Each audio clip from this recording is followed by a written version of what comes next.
समृद्धी महामार्गाच्या इगतपुरी ते आमणे या शेवटच्या टप्प्याचा आज उद्घाटन 76 किलोमीटरचा शेवटचा भाग आजपासून वाहतुकीसाठी खुला होणार। मुख्यमंत्री फडणवीसांच्या हस्ते लोकार्पण।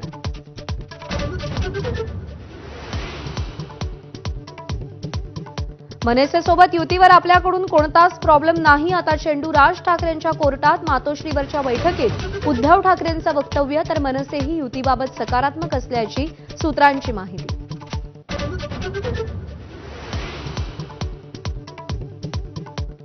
बंगळुरूमध्ये आरसीबीच्या विजयोत्सवादरम्यान चिन्नास्वामी स्टेडियम बाहेर चेंगराचेंगरी, 11 जणांचा मृत्यू तर 33 जण जखमी। मृतांचा आकडा वाढण्याची शक्यता।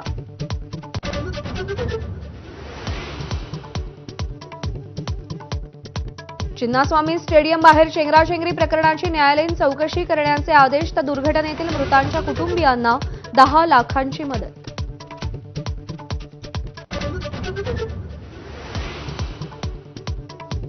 बंगळुरूतील चेंगराचेंगरीवरून राजकारण, काँग्रेस सरकारच्या बेजबाबदारपणामुळे 11 जणांचा मृत्यू, भाजपचा आरोप, तर अनियंत्रित गर्दीमुळे उपाययोजना करण्यास वेळ अपुरा पडला। कर्नाटकच्या मुख्यमंत्र्यांची सारवासारव।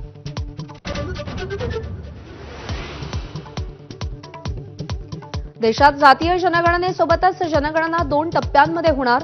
1 ऑक्टोबर 2026 पासून जनगणनेचा पहिला टप्पा, तर महाराष्ट्रासह उर्वरित भारतात 1 मार्च 2027 पासून जनगणना।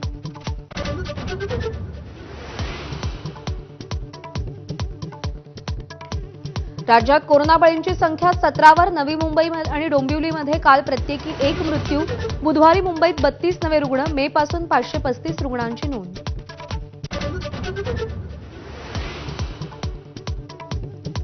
अकरावी प्रवेश नोंदणीसाठी आज शेवटचा दिवस। दुपारी 2 वाजेपर्यंत अर्ज करता येणार। आतापर्यंत 12,20,000 विद्यार्थ्यांचे ऑनलाईन अर्ज।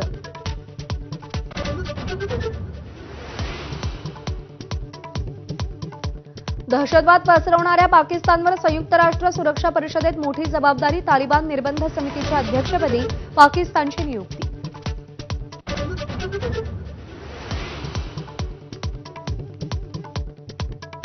अयोध्येत राममंदिरात आज सकाळी 11 वाजून 12 मिनिटांनी रामदरबाराची प्राणप्रतिष्ठा। राजाच्या रूपातील भगवान राम संपूर्ण कुटुंबासह विराजमान होणार।